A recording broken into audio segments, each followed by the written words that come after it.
teman-teman yang dikasih Tuhan. Sungguh patut kita bersyukur kalau pada pagi hari ini kita kembali dipertemukan dalam ibadah pemuda. Meskipun kita ada di rumah masing-masing, beda tempat, beda kota, atau beda negara, dan kita nggak bisa bertatap muka secara langsung, kita bersyukur teknologi memudahkan kita untuk survive.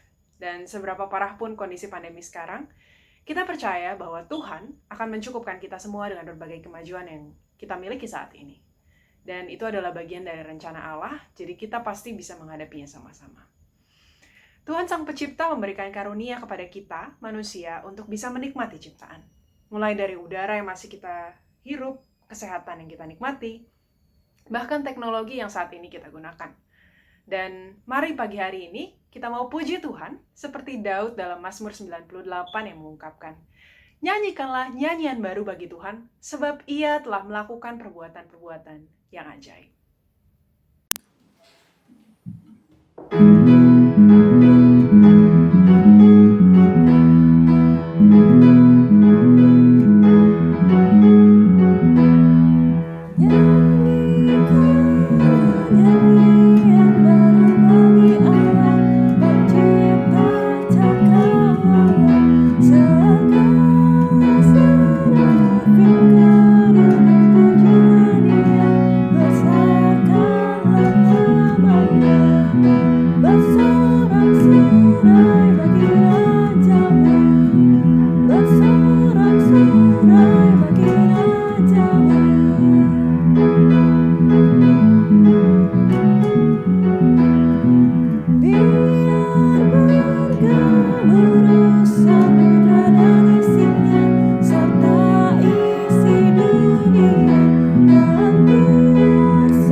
Kebaktian ini berlangsung karena pertolongan kita adalah dalam nama Tuhan yang menjadikan langit dan bumi, yang kasih setianya tetap untuk selama-lamanya.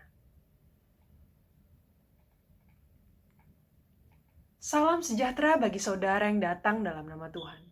Tuhan beserta saudara. Teman-teman, dalam kehidupan kita sebagai kaum pemuda, kita pasti menemukan dinamika yang luar biasa. Pasti setiap hari banyak hal baru yang kita temui. Entah itu dari pekerjaan lah, sosial media, keluarga, teman, pacar, dan lain-lain. Dan berdasarkan satu riset, kita semua dituntut membuat hampir 35.000 keputusan dalam sehari. Dan pilihan-pilihan itu kadang terlihat memusingkan. Karena semakin banyak pergumulan yang kita hadapi sebagai kaum pemuda. Kita lagi dalam tahap mencari apa sih yang ideal dalam hidup kita. Karirkah, pasangan, dan apa sih yang membuat kita menjalani hidup ke depannya dengan lebih baik? Pastinya nggak bisa kita hindari akan ada kekecewaan, sakit hati, dan ya mungkin mimpi-mimpi yang kita nggak bisa capai. Pengalaman itu mungkin membuat kita mulai kehilangan harapan. Sulit membuat kita melihat kasih karunia yang Allah sediakan. Dan mungkin saat ini kita lagi ada dalam situasi itu. Dengan kondisi COVID semakin hari semakin parah, dan hal-hal yang mungkin nggak kelihatan dalam kehidupan kita. Nah, hari ini kita mau belajar dari Rasul Paulus tentang pilihan, pergumulan, dan kasih karunia Allah yang digambarkan melalui pohon zaitun. Maknanya bagi kita pastinya sangat penting dan sangat relevan. Hari ini Mazmur 28 ayatnya yang ke-7 mau mengingatkan kepada kita.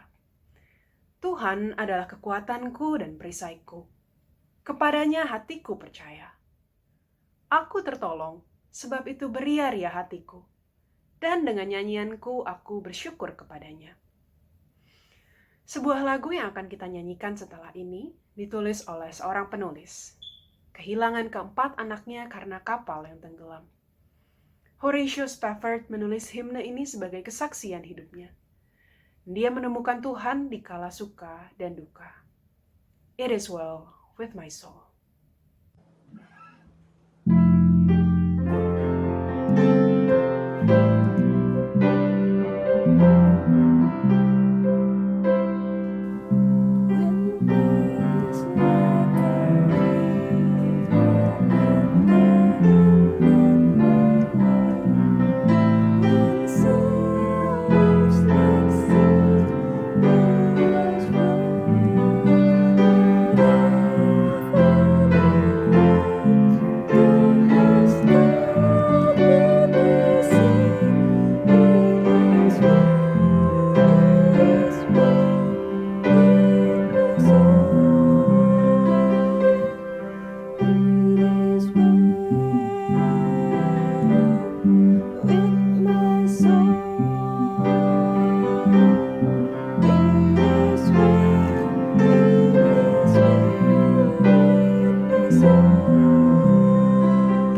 Teman-teman yang dikasihi Tuhan, pada kesempatan ini, mari kita mengambil waktu sejenak untuk berdoa dan mengakui segala dosa dan kesalahan-kesalahan kita.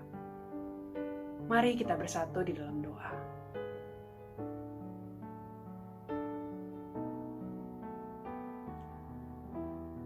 Ya Tuhan, Tuhan kami, betapa tidak layaknya kami di hadapan-Mu. Kami sadar betapa hinanya kami. Kami mengingat banyaknya orang yang kami sakiti dengan perkataan kami. Banyak orang-orang yang terdampak karena keputusan kami yang mementingkan kepentingan kami sendiri. Kami menyakiti orang tua kami, kakak kami, adik kami, orang-orang yang kami temui setiap hari saat ini. Kami seringkali menolak memberi bantuan. Kami bermalas-malasan. Kami terpuruk dalam pergumulan seolah kami tidak punya pengharapan. Di dalam studi atau pekerjaan, kami seringkali mengikuti arus pergaulan. Dan dalam keseharian kami membuat banyak pilihan-pilihan yang menyakiti hati Tuhan. Ubah hati kami dan baharui kami, ya Allah. Dan ajar kami untuk terus-menerus menghidupi kasih karunia yang Kau berikan, sehingga hidup kami layak di hadapan-Mu. Dalam Kristus Yesus kami berdoa. Amin.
Bagi setiap orang yang mengaku dosanya di hadapan Allah, diberikan berita anugerah yang diambil dari Efesus 2 ayatnya yang keempat dan kelima, yang berbunyi demikian. Tetapi Allah yang kaya dengan rahmat, oleh karena kasih-Nya yang besar, yang dilimpahkannya kepada kita, telah menghidupkan kita bersama-sama dengan Kristus, sekalipun kita telah mati oleh kesalahan-kesalahan kita. Oleh kasih karunia, kamu diselamatkan. Demikianlah berita anugerah dari Tuhan.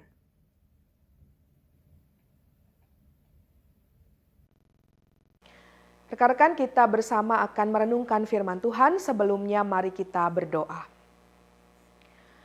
Ya Tuhan Allah kami, sungguh kami bersyukur kami boleh diizinkan Tuhan untuk memasuki bulan yang baru di bulan Agustus. Kami terus merasakan pemeliharaan kasih Tuhan dalam hidup kami. Bahkan di tengah situasi tersulit sekalipun, karena pandemi COVID yang terjadi, kami tetap merasakan betapa Tuhan selalu baik kepada kami. Kami bersyukur sebagai rekan-rekan muda GKI Perumahan Citra 1, kami boleh saat ini bersama-sama beribadah secara online. Meskipun kami tidak bisa berjumpa secara fisik, tapi kami boleh tetap dipertemukan karena kasih Tuhan yang terjadi atas kami. Saat ini Tuhan, dalam ibadah ini kami akan bersama mendengarkan firman Tuhan, kami akan merenungkannya, kiranya Roh Kudus membimbing setiap kami, agar kami dapat mengerti dan memahami firman Tuhan, dan lebih dari itu kami bisa melakukannya dalam kehidupan yang tengah kami jalani, secara khusus di tengah pandemi COVID-19. Pakailah lidah bibir hamba-Mu, agar apa yang disampaikan juga sungguh boleh menjadi berkat, dan pada akhirnya nama Tuhan yang senantiasa dipermuliakan. Bersabdalah ya Tuhan, kami semua siap untuk mendengarkannya. Di dalam nama Tuhan kami Yesus Kristus, Sang Firman yang hidup, kami telah berdoa. Amin. Pembacaan firman pada hari ini diambil dari surat Roma pasal yang ke-11, ayat 11 sampai dengan 24. Demikianlah firman Tuhan. Maka aku bertanya, adakah mereka tersandung dan harus jatuh? Sekali-kali tidak. Tetapi oleh pelanggaran mereka, keselamatan telah sampai kepada bangsa-bangsa lain supaya membuat mereka cemburu.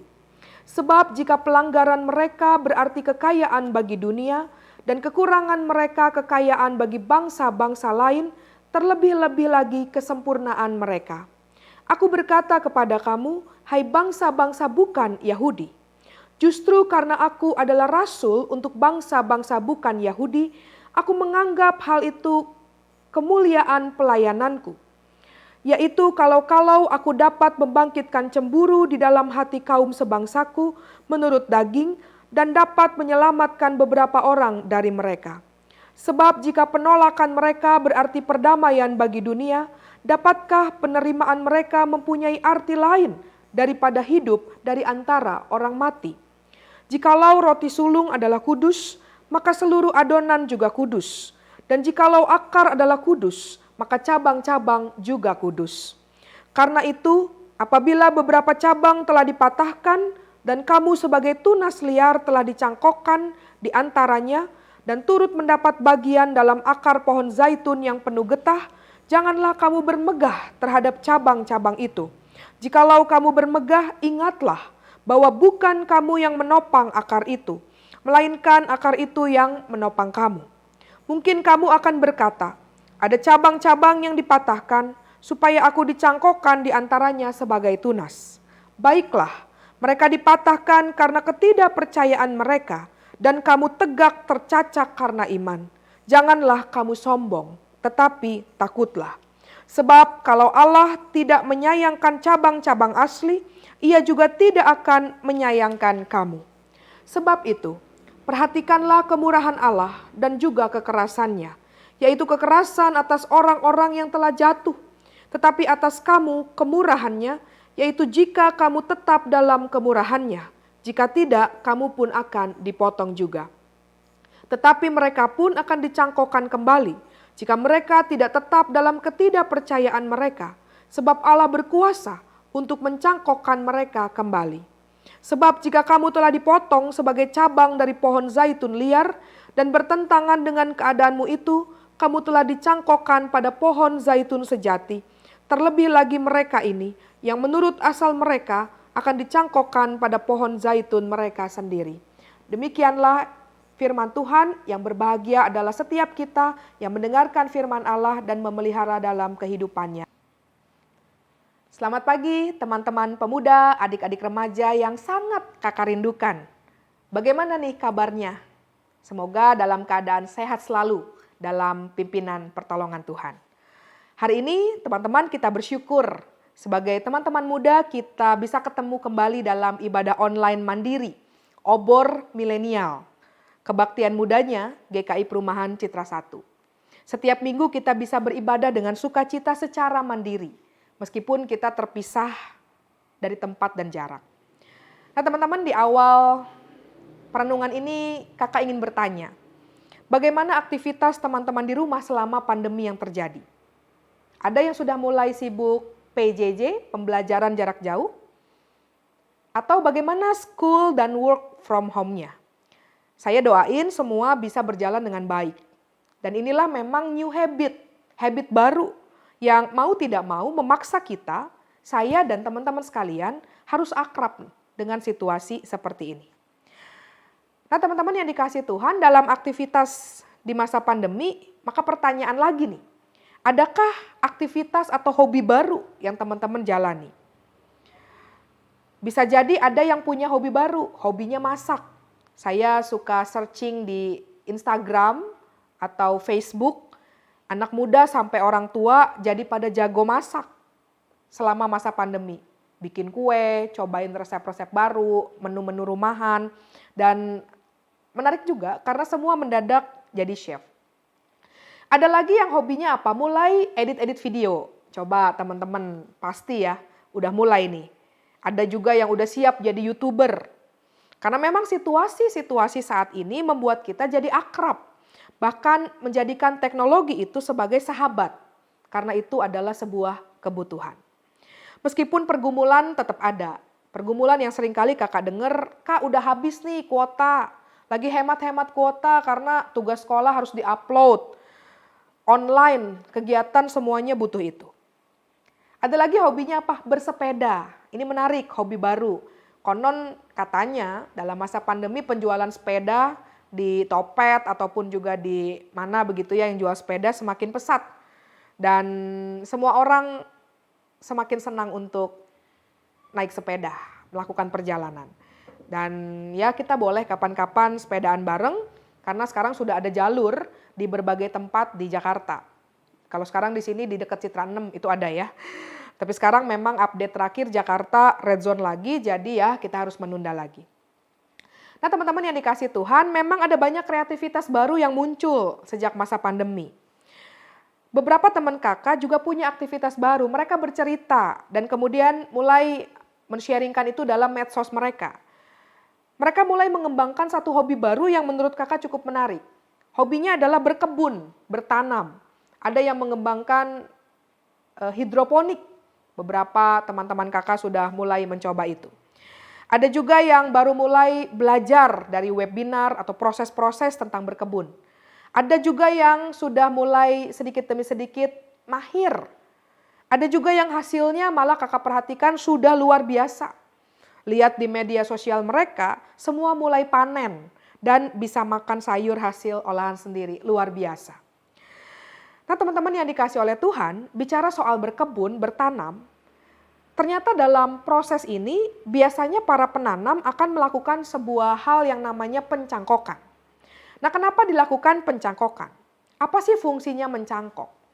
Mencangkok berfungsi untuk propagasi tanaman. Apa itu propagasi? Istilahnya baru teman-teman. Propagasi adalah proses menciptakan tanaman baru dari berbagai sumber. Benih, stek, umbi, dan bagian tanaman lain. Tapi fungsi mencangkok yang lain juga adalah supaya diperoleh hasil panen dengan kualitas yang jauh-jauh lebih baik. Nah dalam proses mencangkok, dari informasi yang saya dapatkan, jangan lupa bahwa kita harus memperhatikan kualitas tanaman induknya. Induknya harus sehat, harus kokoh, bagus, supaya apa? Hasilnya jadi lebih maksimal. Nah teman-teman mungkin bertanya kenapa saya cerita soal mencangkok, menanam, berkebun, hobi baru yang ada dalam masa pandemi. Karena memang teks yang kita baca hari ini kalau kita perhatikan menggunakan sebuah penggambaran atau yang akrab disebut dengan metafora tentang tanaman, dunia pertanian. Dan dalam teks yang kita baca secara spesifik disebutkan pohon zaitun. Dan bagaimana ada proses cangkok-mencangkok di dalamnya. Nah teman-teman seperti yang kita ketahui, sebuah metafora biasanya digunakan untuk menjelaskan sesuatu, maka metafora dalam surat Roma ini juga ditujukan untuk menjelaskan keberadaan bangsa Israel dan juga bangsa non-Israel pada saat itu. Bangsa Israel seperti kita ketahui adalah umat pilihan Allah. Kahal Yahweh ada di Ulangan 7. Mereka dipilih bukan karena kehebatan mereka, tapi mereka dipilih hanya karena anugerah dari Tuhan. Ini penting teman-teman. Ini sebuah hal yang penting, mereka dipilih karena anugerah. Dan inilah sebuah keistimewaan, kehormatan yang begitu luar biasa. Tapi sebagai bangsa pilihan, orang-orang yang terpilih tetap ada konsekuensi. Konsekuensinya apa? Mereka harus mensyukuri anugerah. Dan lebih dari itu, mereka juga merespon anugerah dengan hidup sesuai yang dikehendaki oleh Dia, Tuhan kita yang telah memilih mereka. Itu yang mereka harus lakukan. Tapi disinilah pergumulan itu terjadi. Bangsa Israel yang notabene adalah bangsa pilihan, justru tidak percaya kepada berita Injil Yesus Kristus yang menyelamatkan melalui peristiwa penyalibannya. Kalau kita perhatikan surat Roma sebelumnya, dari pasal 9, 10 yang kita baca sebelum pasal 11 ini, kita melihat bahwa bagi Israel yang utama adalah hukum Taurat. Dan bagaimana pembenaran itu terjadi ketika mengejarnya bukan karena iman tapi karena perbuatan. Dan dituliskan dengan jelas mereka pun akhirnya tersandung pada batu sandungan. Nah, bagaimana mereka tidak percaya kepada Yesus? Sementara dalam Roma 10 dituliskan bahwa Yesus Kristus itu adalah kegenapan hukum Taurat. Sehingga kebenaran diperoleh bagi setiap orang yang percaya di dalam dan melalui Yesus Kristus. Nah, disinilah pergumulan yang besar terjadi dalam kehidupan bangsa Israel. Bangsa Israel jatuh dalam pelanggaran, dosa, ketidaktaatan. Tetapi yang luar biasa dari firman yang kita baca, kita melihat dan menemukan tema kita mengatakan God's mercy, belas kasih kemurahan Allah. Allah tetap mengasihi bangsa pilihannya itu. Kalau kita memperhatikan bacaan kita, ayat 11 menuliskan begini. Adakah mereka tersandung dan harus jatuh? Kata jatuh di sini bukan dalam artian jatuh binasa atau tidak bisa bangkit lagi. Tapi lebih dari itu teman-teman, kalau dikatakan tersandung dan jatuh, ada lanjutannya. Dituliskan sekali-kali tidak. Tapi oleh pelanggaran mereka, justru memberi ruang untuk keselamatan bangsa-bangsa lain. Supaya membuat mereka cemburu. Wah, ini menarik kalau kita perhatikan. Cemburu bukan dalam artian cemburu secara negatif. Tapi itu menjadi sebuah hal yang kita lihat dari perspektif yang sebaliknya. Ketegar tengkuk dan kekerasan hati bangsa Israel justru bisa dipandang menjadi berkat yang tersembunyi. Bangsa-bangsa di luar Israel diberi kesempatan untuk menerima kabar sukacita. Kabar baik, yaitu Injil Yesus Kristus. Pekabaran Injil juga terjadi kepada mereka yang notabene adalah orang-orang non-Yahudi. Bahkan Paulus kalau kita perhatikan ayat 13 dan 14 bersaksi tentang pengalamannya itu. Dia mengatakan dan dia memandang bahwa pekabaran Injil yang dilakukannya kepada bangsa bukan Yahudi adalah sebuah kemuliaan pelayanan baginya. Nah, disinilah kemudian teman-teman digunakan sebuah metafora tentang pohon zaitun. Sebagai sebuah gambaran yang terjadi pada bangsa Israel. Metafora pohon zaitun ini diambil dari kitab Perjanjian Lama, Yeremia 11 ayat 16. Dituliskan bahwa murka Tuhan atas Israel karena ketidaktaatan mereka diumpamakan dengan terbakarnya ranting-ranting. Sementara dalam Roma yang kita baca, Roma 11, dituliskan penggambarannya dengan dikeratnya sejumlah ranting. Tapi apakah berhenti sampai di situ? Tidak. Dituliskan lebih lanjut, sebagai ganti cabang-cabang yang dipatahkan itu, Allah telah mencangkokkan beberapa tunas dari zaitun liar. Nanti zaitun liar ini mengarah pada bangsa lain di luar Israel. Nah, zaitun liar atau dalam bahasa Inggrisnya olester tidak menghasilkan buah yang dapat dimakan. Tapi karena dicangkokkan pada pohon zaitun, tunas-tunas liar itu mendapat bagian dalam akar lemak, akar yang menghasilkan dan menyalurkan lemak. Nah, mungkin kita bertanya apa sebenarnya maksud penggambaran atau metafora ini. Maksudnya jelas teman-teman, bahwa bangsa Israel memperoleh berkat yang menurut Kejadian 12 ayat 3 akan mengalir dari Abraham ke semua kaum di muka bumi. Berkat itu pada pokoknya adalah pemilihan Allah. Dan olehnya Israel telah menjadi umat Allah.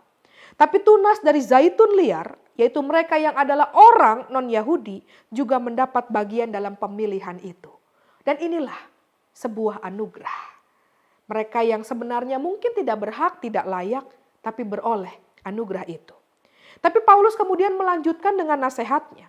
Anugerah itu bukan kemudian membuat mereka jadi bermegah.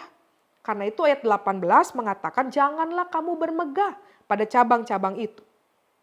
Bagi orang non-Yahudi, pencangkokan itu tidak boleh menjadi alasan untuk bermegah. Karena dengan demikian mereka justru bisa jatuh ke dalam dosa yang telah mencelakakan orang Yahudi yang mereka gantikan itu. Mereka bisa merasa diri lebih unggul berdasarkan pilihan Allah, padahal tidak demikian dan tidak boleh demikian. Karena bagaimanapun juga, Mereka hanyalah cabang liar yang disambung ke pohon zaitun.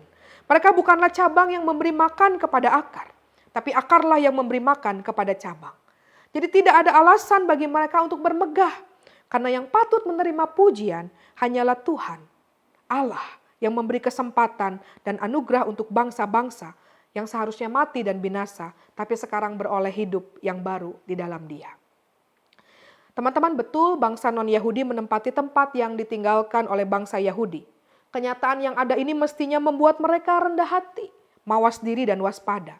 Kalau kepada cabang-cabang yang disayangi saja, umat pilihannya bangsa Israel, Allah bisa ambil tindakan tegas, apalagi kepada cabang-cabang yang liar. Jadi jangan pernah sia-siakan keselamatan yang Allah beri. Jaga dan pelihara keselamatan itu dengan sebaik-baiknya. PA yang disiapkan oleh Komisi Dewasa pada hari Selasa yang lalu mengambil sebuah tema yang menarik, tetap kerjakan keselamatanmu. Tema ini begitu penting teman-teman, sangat relevan juga dengan bahasan kita hari ini. Karena memang itulah tugas panggilan untuk terus mengerjakan apa yang bisa kita lakukan dalam hidup yang masih dipercayakan oleh Tuhan kepada kita bahkan di tengah usia muda ini. Nah teman-teman, itulah pembahasan firman Tuhan. Tapi pertanyaannya bagaimana perenungan firman Tuhan itu bisa kita terapkan dalam kehidupan kita, dalam situasi saat ini.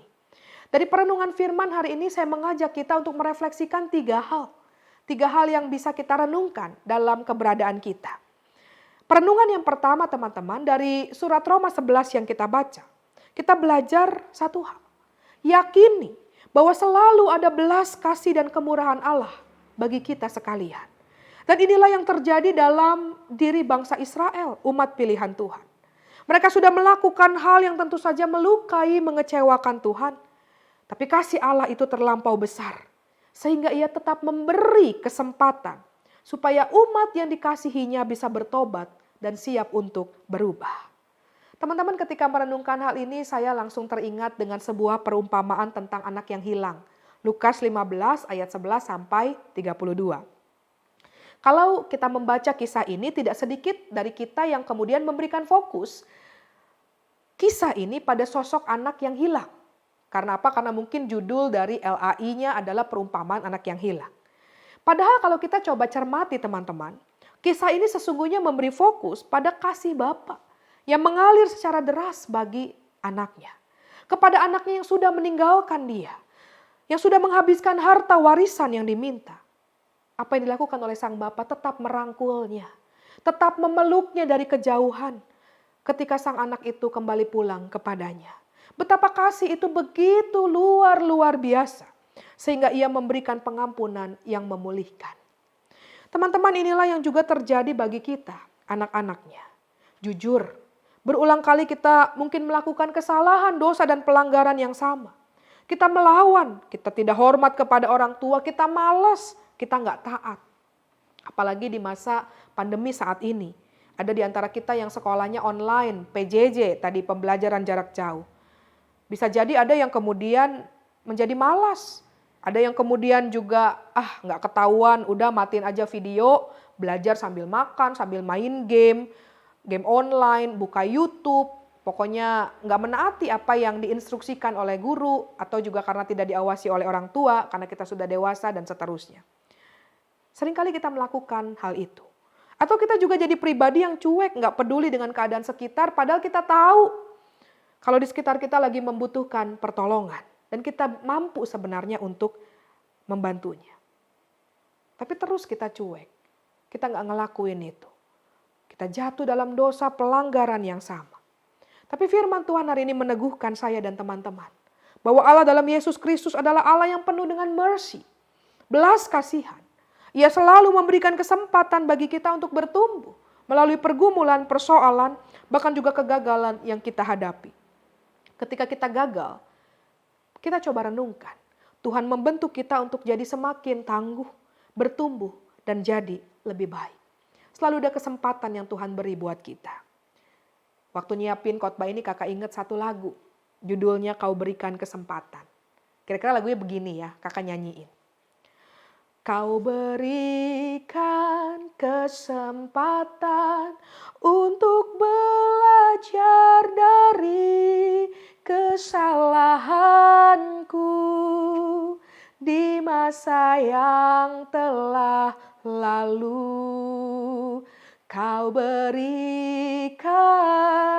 ku iman untuk mencoba lagi sampai ku jadi sempurna seperti-Mu. Meskipun ku jatuh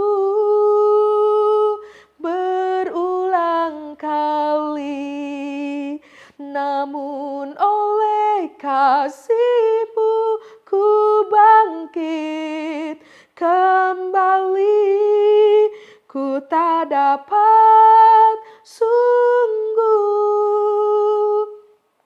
menyia-nyiakan kepercayaan-Mu terhadapku, Tuhan. Lagunya luar biasa teman-teman, selalu ada kesempatan yang Tuhan beri buat kita. Maka dari itu marilah kita terus melakukan apa yang Tuhan mau, yang Tuhan kehendaki. Jangan pernah menyia-nyiakan kesempatan itu bagi kita. Itu perenungan kita yang pertama. Selalu ada belas kasihan, kemurahan Allah yang memberikan kesempatan itu kepada kita. Yang kedua, dari surat Roma 11 yang kita baca, kita belajar bagaimana penting bagi kita untuk memaknai arti anugerah. Kalau kita bicara soal anugerah, selalu ada dua kata yang merangkainya, yaitu pemberian dan cuma-cuma atau gratis. Makanya sola gratia, kita diselamatkan karena anugerah dari Tuhan. Tapi disinilah kemudian seringkali muncul persoalan. Karena memaknai anugerah itu adalah pemberian yang cuma-cuma tadi, maka tidak sedikit yang kemudian memandang anugerah itu taken for granted. Artinya, kita udah pantas nih ngedapetinnya. Seringkali kita lupa bahwa anugerah itu harus terus kita responi dalam iman kita kepada Tuhan. Dan iman itu mestinya nyata dalam tindakan mengasihi Tuhan dan sesama kita.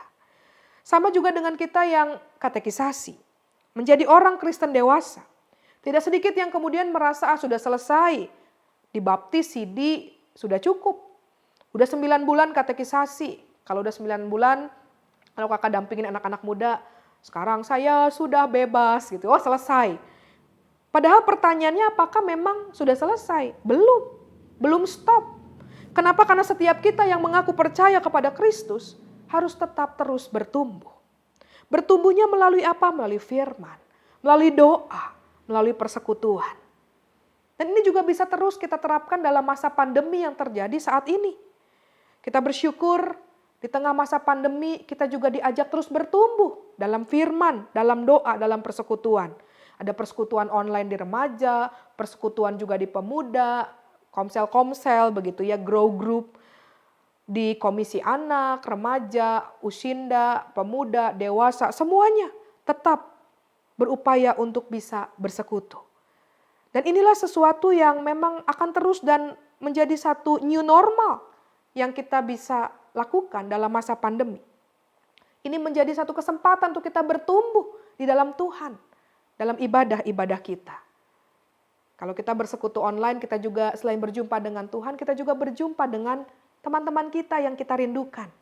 Saya ingat waktu persekutuan doa pertama online itu di bulan Mei, 5-10 pertama habis untuk sapa menyapa. 1, 2, 3, 4, bahkan sampai 10, 20 orang.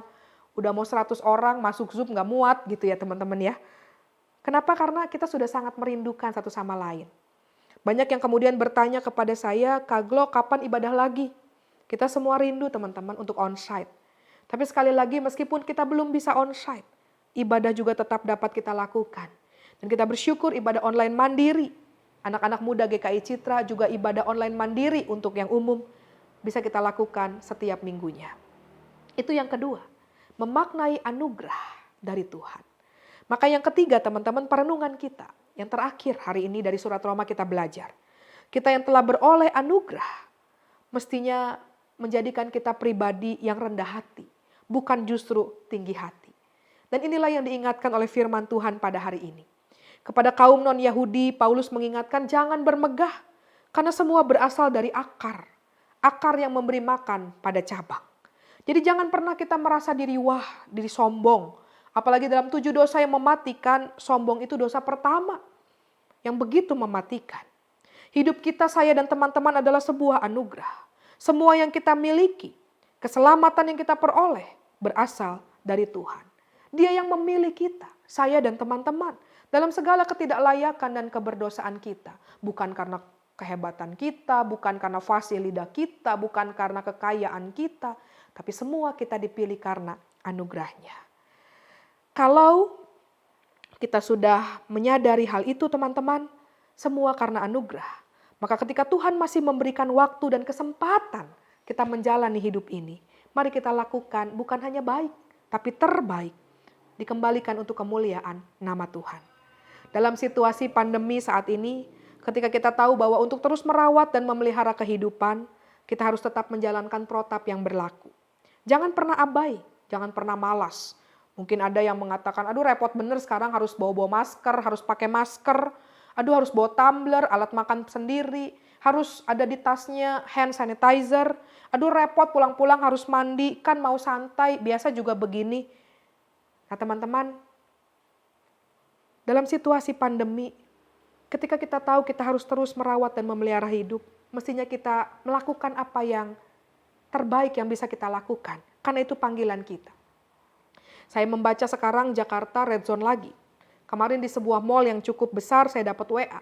Ada karyawan terinfeksi COVID-19 sehingga harus ditutup dulu sementara waktu toko itu. Di perkantoran klaster baru. Kenapa? Karena katanya kalau makan siang adep-adepan. Lepas masker, ngobrol deket-deketan, duduk tidak menjaga jarak dan seterusnya. Terakhir dapat informasi lagi dari merdeka.com, Wakil Gubernur Jakarta Ahmad Riza mengatakan kalau ibu kota akan kembali ke PSBB jika kasus positif itu terus naik.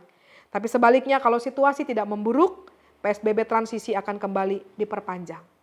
Teman-teman, pemuda, adik-adik remaja yang dikasih Tuhan, inilah keadaan yang harus kita hadapi. Tidak bisa tidak. Tapi dari firman Tuhan hari ini kita belajar. Ketika kita dipercayakan untuk terus melakukan yang terbaik, yaitu kita ikut bersama dalam menjaga kehidupan ini, maka marilah kita lakukan panggilan itu. Kita tetap memberikan yang terbaik di tengah usia muda kita. Jangan bilang anak muda tidak bisa berkarya, tetap bisa melakukan yang terbaik. Salah satunya adalah ketika dipercayakan untuk melanjutkan hidup, mari kita terus menaati protap yang ada, terus menjaga keselamatan diri kita juga orang-orang di sekitar kita. Nah kalau ini yang terjadi, ya mestinya kita bisa hidup berdampingan dengan virus yang ada saat ini. Nah teman-teman, jadi 3 poin hari ini kita belajar dari surat Roma 11. Yang pertama adalah yakini selalu ada belas kasih dan kemurahan Allah yang memberikan kesempatan kita untuk mengalami perubahan. Yang kedua, kita belajar maknailah anugerah di dalam Tuhan. Yang ketiga, kita belajar kalau kita sudah beroleh anugerah, jadilah pribadi yang rendah hati dan bukan tinggi hati. Tuhan menolong dan memampukan kita untuk melakukannya. Amin.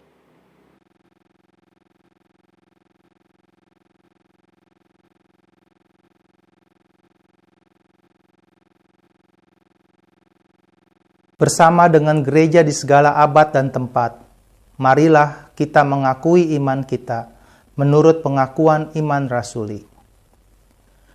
Aku percaya kepada Allah, Bapa yang Maha Kuasa, Khalik langit dan bumi, dan kepada Yesus Kristus, Anaknya yang tunggal Tuhan kita, yang dikandung daripada Roh Kudus, lahir dari anak darah Maria, yang menderita sengsara di bawah pemerintahan Pontius Pilatus, disalibkan, mati, dan dikuburkan, turun ke dalam kerajaan maut. Pada hari yang ketiga, bangkit pula dari antara orang mati, naik ke sorga, duduk di sebelah kanan Allah, Bapa yang Maha Kuasa, dan dari sana Ia akan datang untuk menghakimi orang yang hidup dan yang mati. Aku percaya kepada Roh Kudus, gereja yang kudus dan persekutuan orang kudus, pengampunan dosa, kebangkitan orang mati, dan hidup yang kekal. Amin. Mari rekan-rekan muda kita bersatu hati menaikkan doa syafaat. Mari kita berdoa. Kepadamu ya Allah kami di dalam Tuhan Yesus, kami datang menyatukan hati menaikkan doa syafaat. Kami bersyukur untuk firman Tuhan yang boleh kami dengar dan renungkan bersama. Bagaimana Allah kami di dalam Tuhan Yesus adalah Allah yang penuh cinta kasih, Allah yang berbelas kasih, bahkan anugerah-Mu sungguh ajaib terjadi dalam kehidupan kami. Biarlah kami tetap memaknai anugerah Tuhan dalam hidup, mengerjakan keselamatan dan segala hal yang Tuhan percayakan kepada kami, bahkan di tengah usia muda kami. Kami menyadari itu bukanlah hal yang mudah, tapi kami percaya Roh Kudus membimbing kami, sehingga kami bisa dan dimampukan untuk melakukannya. Dalam doa kami Tuhan, kami berdoa bagi kehidupan bangsa dan negara kami Indonesia. Situasi yang tengah kami hadapi penuh dengan pergumulan karena pandemi COVID-19. Kami mohon belas kasihan Tuhan, bimbingan Tuhan kepada pemerintah negeri kami, supaya setiap hal yang menjadi keputusan Presiden, Wakil Presiden, segenap jajaran menteri dan staf yang ada di dalamnya juga boleh menjadi cara Tuhan untuk bisa memulihkan bangsa kami. Kami berdoa Tuhan saat ini juga untuk pergumulan gereja yang saat ini masih harus terus melakukan ibadah online.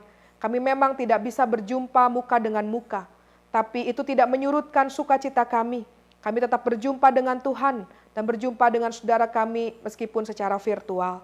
Kami berdoa biarlah pelayanan gereja Tuhan juga boleh terus Tuhan berkati, dan kehadiran gereja sebagai perwujudan misi Allah juga boleh terus melakukan apa yang Tuhan percayakan kepadanya. Kami berdoa saat ini untuk GKI Perumahan Citra 1. Kami bersyukur untuk setiap aktivitas gerejawi yang boleh dilakukan secara online. Biarlah itu boleh membuat setiap kami, termasuk rekan-rekan muda, terus bertumbuh di dalam Tuhan. Kami berdoa untuk persekutuan remaja online, kami berdoa untuk grow group dari Komisi Pemuda, biarlah semua juga boleh menjadikan kami anak-anak Tuhan, menjadi anak-anak yang terus mencintai Tuhan melalui firman dan dalam doa yang kami panjatkan. Kami juga berdoa bagi pergumulan kami, anak-anak muda, kami yang bersekolah dari rumah, kami yang bekerja dari rumah, atau juga kami yang sudah mulai bekerja di luar rumah. Biarlah kami boleh tetap melakukan setiap tanggung jawab kami dengan baik, dengan sungguh-sungguh sesuai dengan apa yang Tuhan kehendaki. Dan biarlah kami boleh tetap juga merawat kehidupan dengan terus menaati protap-protap yang ada.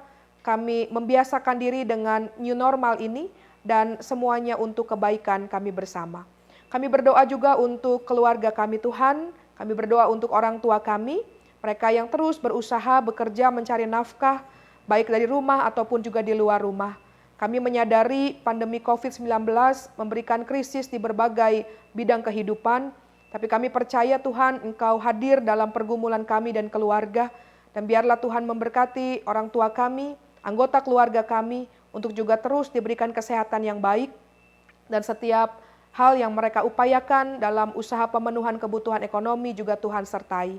Kami juga berdoa Tuhan saat ini untuk saudara-saudara kami yang bergumul karena sakit, baik karena COVID-19 ataupun juga non-COVID. Kiranya Tuhan sendiri yang memulihkan mereka, Tuhan yang hadir dalam pergumulan mereka, dan biarlah mereka juga boleh tetap berpegang dalam iman kepada Tuhan yang selalu hadir dalam perjalanan hidup mereka. Terima kasih untuk persekutuan bersama kami, umat muda GKI Perumahan Citra 1. Kami percaya kami akan dipertemukan Tuhan pada waktunya, dan segala hal yang baik juga Tuhan anugerahkan kepada kami. Inilah rangkaian doa syafaat kami Bapa yang jauh dari sempurna, yang kami alaskan dalam nama Tuhan kami Yesus Kristus, Tuhan dan Juru Selamat kami yang hidup. Kami berdoa dan mengucap syukur. Amin. Marilah kita bersama-sama membawa persembahan kita sebagai ungkapan syukur atas kasih karunia yang telah dilimpahkan Tuhan kepada kita. Nat persembahan diambil dari 2 Korintus 8 ayat yang ke-12. Sebab jika kamu rela untuk memberi, maka pemberianmu akan diterima. Kalau pemberianmu itu berdasarkan apa yang ada padamu, bukan berdasarkan apa yang tidak ada padamu.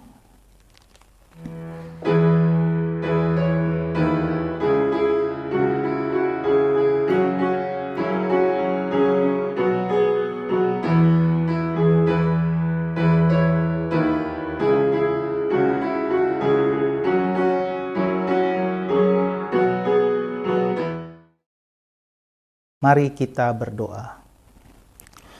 Tuhan, kami mengucap syukur atas begitu besar kasih karunia Tuhan di dalam hidup kami. Saat ini kami datang membawa persembahan kami kepadamu sebagai ungkapan syukur. Biarlah persembahan ini menjadi alat agar semakin banyak pekerjaan gerejamu yang dinyatakan untuk kemuliaan namamu. Terimalah di dalam kemurahan-Mu. Di dalam nama Tuhan Yesus, Juru Selamat kami yang hidup, kami berdoa dan mengucap syukur. Amin.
Rekan-rekan muda, arahkanlah hatimu kepada Tuhan. Jadilah saksi Kristus. Terpujilah Tuhan. Marilah kita melanjutkan hidup yang Tuhan percayakan dalam tuntunan berkat dari Tuhan. Tuhan memberkati engkau dan melindungi engkau. Tuhan menyinari engkau dengan wajah-Nya dan memberi engkau kasih karunia. Tuhan menghadapkan wajah-Nya kepadamu dan memberi engkau damai sejahtera mulai saat ini sampai selama-lamanya. Amin.